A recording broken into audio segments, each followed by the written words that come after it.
Hey, Diane, what kind of day is it? It's a new day. And here we are, empty building again.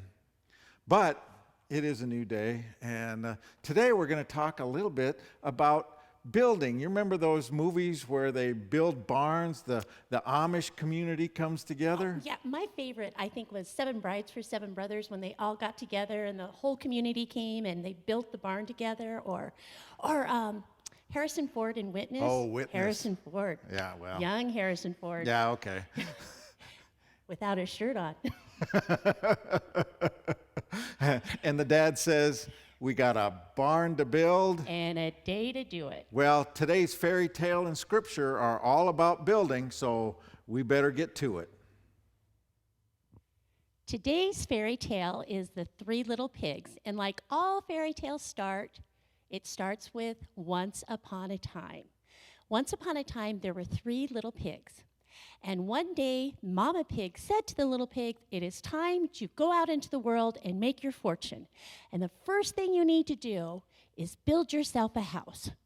And you should make sure the house can be a place that you can be safe, that you can go to, and a place that you're going to live the rest of your life. So off the little pigs went.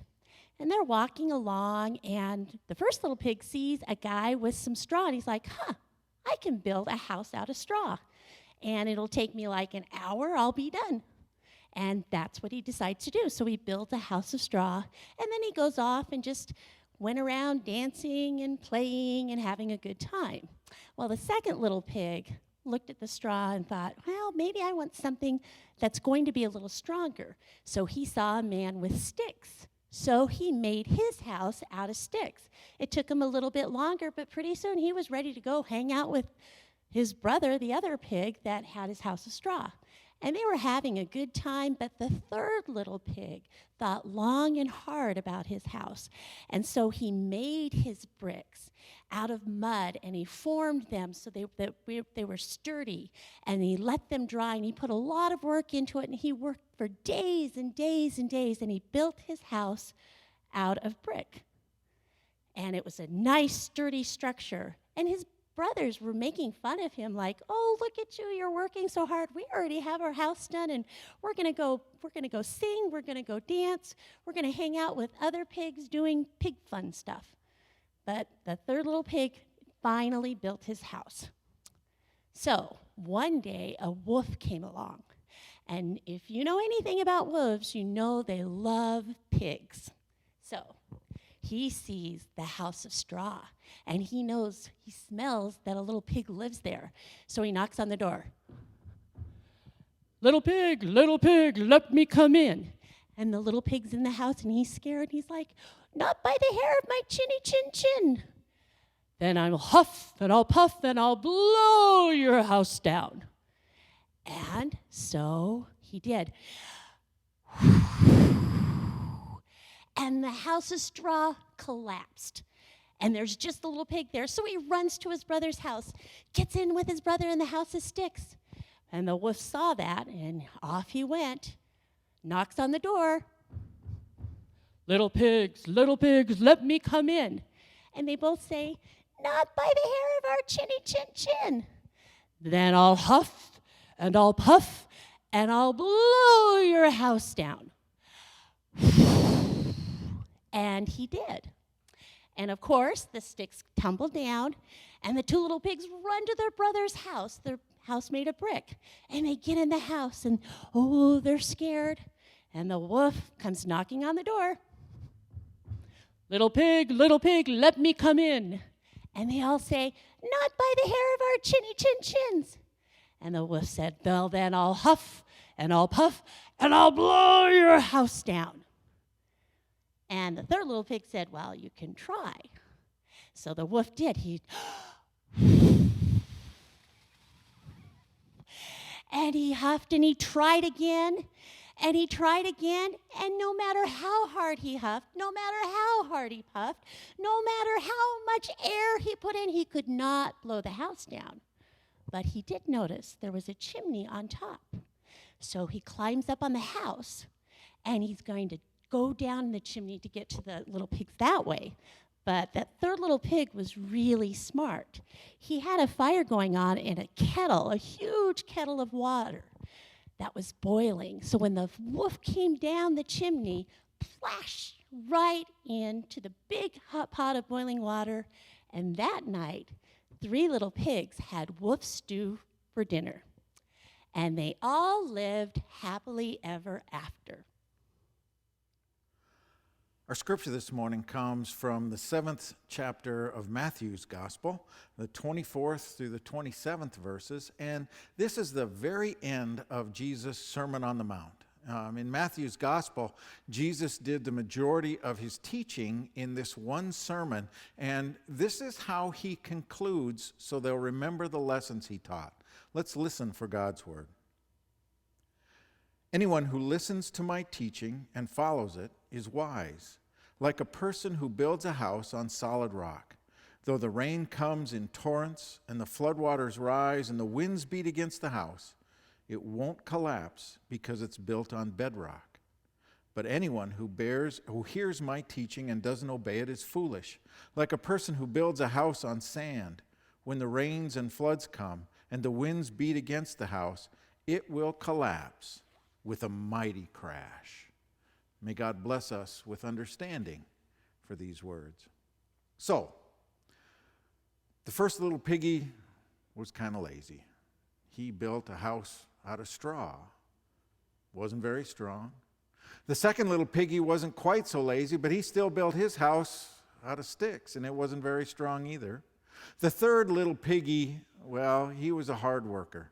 He took the time to make bricks out of mud, let them cure in the sun, and then brick by brick he built a sturdy house. But this story really isn't about the pigs, is it? No. Well, so the pigs built their house, and the wolf came along. And he said, I'll huff and I'll puff, and I'll blow your house in or down, however we want to remember that. And so the first little piggy, that house of straw, fell flat, and the house of sticks, the second one fell flat. But that third one, he huffed, and he puffed, and he huffed, and he puffed, and that house even became his undoing. But this really isn't about the wolf either. This really is a story about the house. More importantly, it's a story about the building of the house. The little piggy's mom said, you go out in the world, and the first thing she told them was, you better build your house right. And 2 of them didn't, and the houses fell down. Jesus told a story like that too. He'd spent this time teaching about what it means to be a follower of his, what it will mean in the way you live your life, and then he ended it with that whole thing about a wise man. A wise man, a wise one, will build a house on solid bedrock. Because here's the thing, the wolf is going to show up. Now that wolf can be a lot of things. That wolf can be the loss of a job, the loss of a business. It can be an illness, a sickness. We're all in the midst of all of that right now. And the question is, how are we going to build our houses to withstand not only this storm, but there will be other storms in the future as well? One thing I know, and that's this: we cannot build our house on a 4th century theology. You think about it, most of the creeds that define our beliefs as Christians were written beginning about the 4th century. And I like to think we've learned a few things about our world, about the way it functions, maybe even about God since then. Back in the 4th century, they thought that our world was flat. They thought the universe was in 3 tiers. There was something below the earth, the flat earth, and heavens that were up above, and everything revolved around that flat earth. Galileo came along and he discovered, well, maybe the earth isn't the center. Maybe we revolve around the sun. And the church's response was to threaten excommunication about it for his trouble. And in fact, he finally had to recant what he'd discovered and lived under house arrest the rest of his life. It wasn't until 1992 that the church finally came out and officially said, hey, Galileo was right. Back in the 4th century, when diseases came along, they believed that was divine punishment for something that we had done wrong, and the issue was to figure out what we'd done wrong and apologize for it and change our lives. I think we know more about that now. This coronavirus isn't because God is angry about something. It's a virus. We understand better how things work. So that old theology just isn't going to do it. It's not going to change if we say, God, we're sorry. Maybe if we're good enough, you'll keep this from us. There have been over 30 pastors in the United States who have defied the rules that science has told us that we should follow, and over 30 of them have died because of the coronavirus. No, we need to build better than that. So today I want to work from an old hymn. It might be one of your favorites. It's a hymn that was written by a man named Charles Tindley. Charles Tindley wrote a number of hymns. He was a Methodist minister, but that's not how he started. He was born in 1851, African-American family. His mom died when he was 2, and even though they weren't slaves, his dad had to hire him out to make enough money for the family to survive, so he knew what it was like to struggle. Wound up as an adult, he was a church janitor at a Methodist church in Philadelphia. Well, they had a better name for janitors back then. They called them sextons. Somehow that sounds a little nicer than janitor. Charles Tindley never had much of a formal education. In the end, he was awarded 2 honorary doctorates, but he never graduated from college. But what he did have is a lifelong love of learning. He decided he wanted to learn something new every single day. Eventually, he taught himself how to read the Bible in the original languages of Hebrew and Greek. And finally, the Methodist Church gave him a license to preach, and eventually he moved back to that very church where he'd been the sexton. Not everybody wanted to receive him as pastor because they knew what he'd done before. So he struggled there, but the church grew and grew until he had almost 10,000 members, and they had to build a new building. They named it in honor for him. But one of the songs he wrote, one of the hymns he wrote, was about the struggle and what it means to stand with God. It's called When the Storms of Life Are Raging. And we're going to do this kind of several of the verses. It's being sung by a singer named Hassan Green, who I think did this coronavirus style because he recorded, I think, in the bedroom of his apartment. Let's listen for the first verse.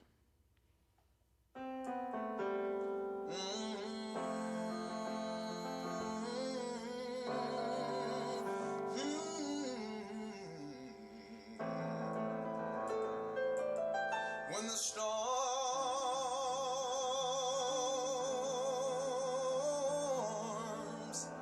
of life are raging, stand by me. Oh, oh yes, Lord. Said when the storms of life are raging, stand by me. Oh, oh yes, Lord. Lord, and when the world is tossing me like a ship upon the sea, thou who rulest the wind and water, oh Jesus, stand by me. Oh, oh yes, Lord.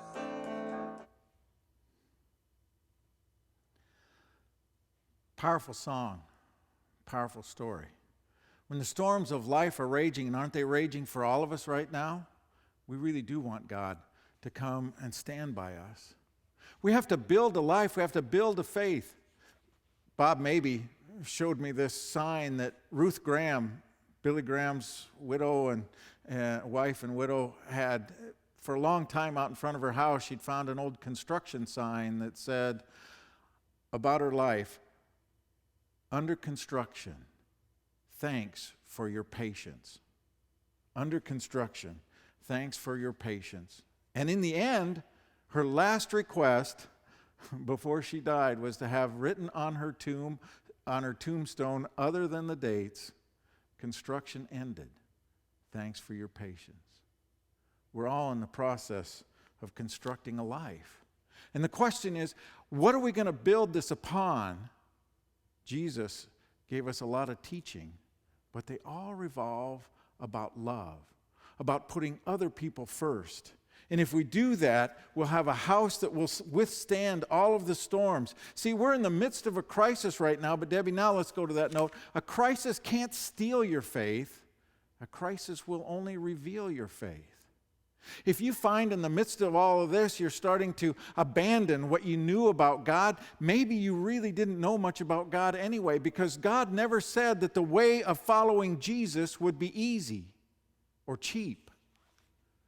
Jesus himself said, I didn't come to bring peace, I came to bring a sword. And he said, anybody who would put anything ahead of me isn't worthy of me. What he's saying is that the only way life works in the long run is if we can stop worrying about ourselves and start looking to the needs of others. 3 little pigs. One of them was wise. They were all confronted by the wolf. There's no way we will get past the storms that come through everybody's life. And the only thing we can do is to begin to build that life on the kind of life that Jesus taught. Remember? Blessed are the poor in spirit, blessed are the meek. They say the meek shall inherit the earth. Everybody else goes to the beach, and now I see the beaches are starting to open, and people are flocking there. You remember going to the beach? Maybe you've been there. I know one thing, that if you don't want to be in the water, the next most important thing you do is build a sand castle. So everybody brings those little plastic pails, a little plastic shovel. You get a little water in the sand, and you begin to form things. And you can build walls and turrets, and you can make it elaborate. There are places where they've done sand sculptures that are amazing. But every time one of those is done, it's known that it's only temporary.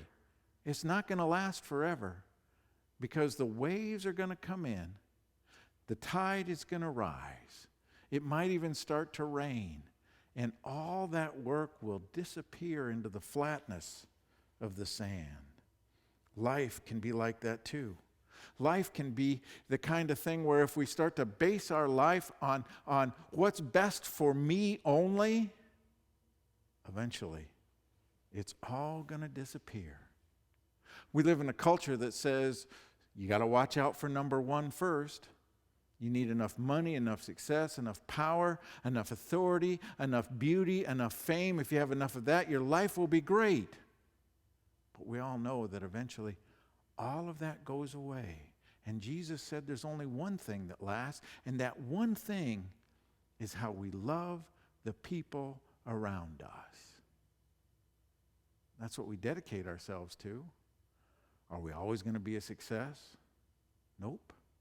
There's going to be times when we fall short. Charles Tindley did another verse to this song, and I think he addresses that.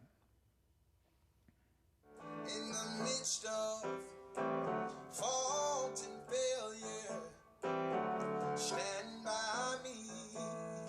Oh yes, Lord. Say in the midst of fault and failure, stand by me. Hey, Lord, and when I've done the best I can, Lord, and my friends don't understand. Thou hast never, he never lost a battle. Oh, Jesus, stand by me. Oh, yes, Lord. So building a life around Jesus' way takes commitment. See, I grew up in the Methodist Church, and Charles Wesley, the founder of it, used to ask if we were going on to perfection, and the plan was that, yes, we were going to achieve perfection, but what he said was that perfection is not never having a mistake. It means being on a path that's going the right direction. We can do that. Dedicate ourselves to loving others. Life in Christ is about commitment. Jesus said it. Those not just hear my words, but obey them are like a wise man who built a house upon a solid foundation. Any man, any woman who builds a house needs to have that kind of solid foundation. And the only thing Jesus said is, stop worrying about yourself and spend your time trying to make other people's lives better, and you'll discover in the midst of that that you have the kind of life that Jesus promised. We've all known people who are all talk. You know, it doesn't take too many times to say, I love you, when the actions don't match, to begin to disbelieve it. You know, as a preacher, a lot of times you'll stand around and especially if you're in one of those churches where you shake hands and greet everybody as they walk out of the place, it's like a gauntlet and you have to stand there. And people will come by and nice sermon, pastor, nice sermon, pastor, nice sermon, pastor. And it only takes one to come by and say, yeah, you didn't have much to say today, you know. It takes away all of that. Jesus was clear, it's not just about words. It's about how we live our lives. Words are like straw. The wolf will come along and huff and puff and blow that whole structure down. We all make mistakes. The good thing is this, that if you go to that note, who you are is not determined by, nor does God judge you by your failures. You don't have to be known by the biggest mistake you ever made in your life, because God always gives us another chance. Every day is a new day to start over, to begin again. How many of you know of a French golfer named, I got to look up his name even, his name was Jean Van de Velde. Anybody ever hear of him? He had a chance to be famous. 1999. The British Open. He was in the lead coming to the last hole. It was a par 4 hole, and all he had to do was get down in 6, and he would win the British Open. He'd get the check, he'd get the trophy, he'd get the pictures, he'd be on the cover of magazines, he'd be famous. Well, the 4th hole, though it's a par 4, I understand, is kind of difficult. The Scottish say, there's a wee burn that comes through it 3 times. There's a creek called Mossy Creek that you have to go over 3 times. And so, the book on that hole says, you take short shots. Lay up in front of the creek, onto the green, putt, you're done. All he had to do was get down in 6. But that day, Jean Van de Velde was feeling his oats. So he got up to the tee, and instead of taking out an iron where he could lay up in front of the creek, he took out his driver. And if you know anything about drivers, you can hit a ball a long way, but they're not nearly as accurate. So he took a powerful swing and bounced it off the stands where the spectators were sitting. It landed in some grass that was tall enough to hide a buffalo. Now he's down there, and the book would say, take out an iron, lay up back onto the fairway. You can still make the green, maybe get down in 4 or maybe 5, still win the tournament. Jean Van de Velde took out his 2-iron, see how far he could hit it. Put it right in the creek. If you look this up online, you can find pictures of Jean Van de Velde standing in the creek with his pants pulled up, his shoes off, trying to hit a ball out of the creek. His next shot landed in the sand. Eventually, he's laying 5. He hasn't even hit the green yet. All he can do, possibly, is get up and down with 2 more shots and force a playoff, which he did. But, of course, he lost the playoff. And nobody ever heard of Jean Van de Velde again. See, the thing was, he knew what the book said about how to play the hole, but he didn't trust it. Jesus has told us how to build our lives. We don't have to build the foundation. It's already been laid. All we have to do is build our lives, our faith, our homes on top of that foundation that's been built. The question is, do we trust it enough to build there? Charles Tindley spent his whole life as a preacher, and he wrote this song, and when it came to the end, I think his final verse is where we all want to be. Let's hear his last verse. And then when I'm growing old and feeble, stand by me, oh Lord. Said when I'm growing old and feeble, stand by me. Hey, Lord, and when my life becomes a burden, oh, and I'm nearing the chilly Jordan, he's a lily, the lily of the valley.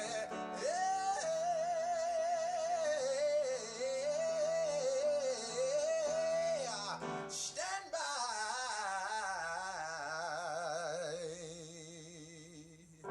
me.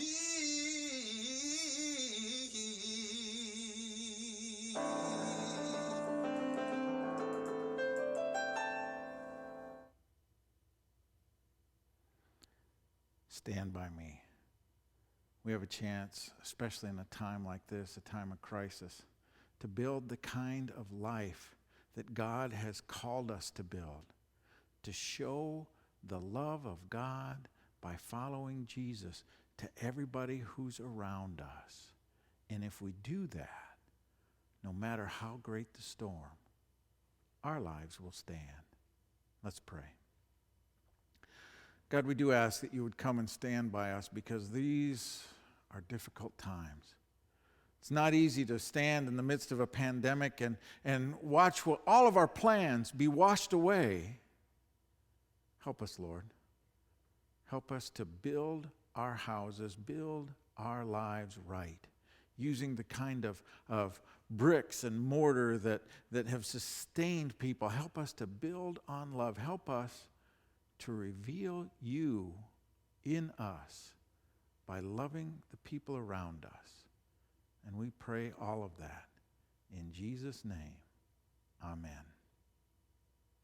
Well, I can't wait until we can all get back together, but I don't know how long it'll be. I'm not willing to risk anybody's life to do things different, so we'll stay the way we are for a while. I hope you're all coping, and I pray that you'll all stay safe and that your houses will survive through the storm. God bless you all. Amen.